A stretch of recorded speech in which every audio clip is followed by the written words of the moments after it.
सियावर रामचंद्र जी की जय। देखिए, भगवान रामचंद्र जी धनुष के समीप खड़े हैं और सब लोगों को देख रहे हैं कि उनकी क्या गतिविधियां हैं। तो राम बिलोके लोग सब अचित्र लिखे से देखी चितई सिए कृपायतन जान विकल विशेष।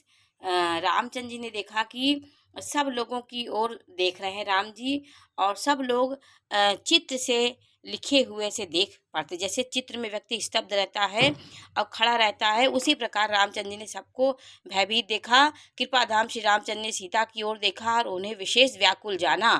वो विशेष व्याकुल थी कि यह कार्य होगा कि नहीं होगा। यह देख के रामचंद्र जी के मन में वह उन्होंने जनक जी की बहुत सी विकलता देखी। उनका एक एक क्षण कल्प के समान बीत रहा था कि ये धनुष टूट पाएगा कि नहीं टूट पाएगा। रामचंद्र जी सब अवस्था देख रहे थे सबकी, और वो बीत रहा था समय एक कल्प के समान जानक जी का। तो जैसे प्यासा आदमी पानी के बिना शरीर छोड़ दे तो उसके मर जाने पर अमृत का तालाब भी क्या करेगा। इस प्रकार रामचंद्र ने सोचा कि इस क्षण धनुष को तोड़ना बहुत आवश्यक हो गया है। सारी देखिए का वर्षा सब कृषि सुखानी, और समय चुके पुण्य का पछताने। सारी खेती के सूख जाने पर वर्षा किस काम की, समय बीत जाने पर फिर पछताने से क्या लाभ है। जी में ऐसा समझकर श्री रामचंद्र जी ने जानकी जी की ओर देखा और उनका विशेष प्रेम लगकर वे पुलकित हो गए।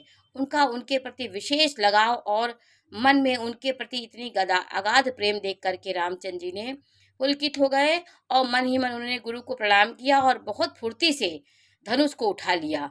गुरु ही प्रणाम मन ही मन कीना अति लाघव उठाई धनु लीन्हा। मन ही मन उन्होंने गुरु को प्रणाम किया और बड़ी फुर्ती से धनुष को उठा लिया।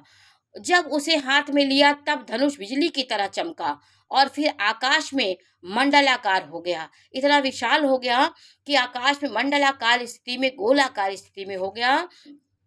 लेते चढ़ावत खैचत गाढ़े, लेते चढ़ाते और जोर से खींचते हुए किसी ने नहीं देखा। इतना पल भर में ये कार्य हुआ, किसी ने उनको देखा ही नहीं, क्योंकि अद्भुत माया प्रभु की थी और ये असंभव कार्य था।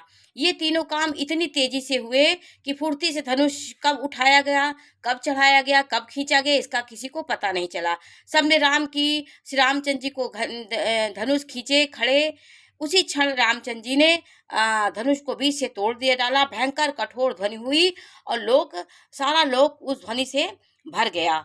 और भरे भुवन कठोर भोर कठोर रव रवि बाजी ताजी मारगु चले चिक्कर दिग्गज डोल मही कोल कूरुम कलमले। घोर